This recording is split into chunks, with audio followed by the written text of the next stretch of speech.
ఒకటి ఏరుతా ఉన్నాను. ఈ సందర్భంగా నేను ప్రజలకు కూడా స్పష్టంగా చెప్తాను, నేను ఒక్కడనే ఏరుకుంటా పోతే నేను ఏరుతుంటే రోజుకొకటి మాత్రం కనబడతా ఉన్నాయి. ప్రజలందరూ కలిసి నాతో వస్తే మీ ఇంటి పక్కన, మీ ఇంటి వెనకాల, మీ వీధి చివరిలో, మీ కాలనీల్లో, మీది ఎక్కడెక్కడైతే మీకు తెలుసో ఈ కబ్జాలన్నీ ఎక్కడెక్కడైతే భూ కబ్జాలు చేసుకున్నాడో ఈ భూబుకాసరుడు, ఈ వైఎస్ఆర్సీపీ నాయకులు ఎక్కడైతే కబ్జాలు చేసుకున్నారో, ప్రభుత్వ భూమిని దోచుకున్నారో ఆ పట్టాల పేరు మీద, ఇది పెద్ద మోసం. ఇది పట్టాలని ఎవడూ కూడా మనము కమర్షియల్గా వాడడానికి లేదు, పట్టాలని ఎవడికి అమ్మడానికి లేదు, ఎవడూ కూడా పట్టాని కొనడానికి లేదు. ఇది కేవలం అనుభవం కోసం మాత్రమే ఇచ్చింది. ఎక్కడెక్కడ ఉన్నాయో ప్రజలు మాకు తెలియజేయండి, మేము కాపాడుతాం వాటిలన్నింటినీ కూడా.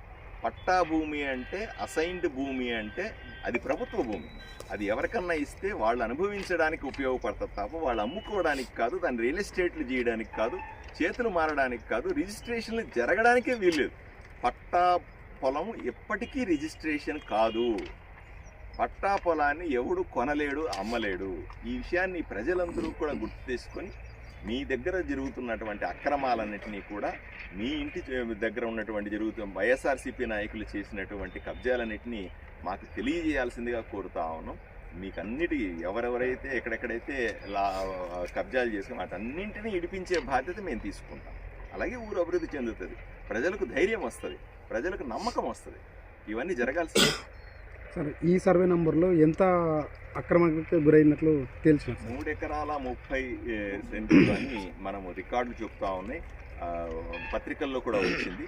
ఇంకా ఏదైనా ఎక్కువ కూడా ఉంటుంది. ఎందుకంటే మీరు ఆలోచన చేయండి, ఈ వంక చూస్తూ ఉంది, నేను ఈ వంకలో చూస్తూ ఉంది. ఇప్పుడు ఇక్కడ ఒక 100 అడుగుల వంక ఉందనుకోండి. 100 అడుగుల వంక ఇక్కడ ఉంది, బాగానే ఉంది. ముందు కూడా 100 అడుగుల వంక ఉండాలి కదా. మీకు అక్కడ బిల్డింగ్ కనపడతా ఉంది, చూసారా? ఆ బిల్డింగ్ వంకలో ఉన్నట్టు కనిపించట్లేదా మీకు?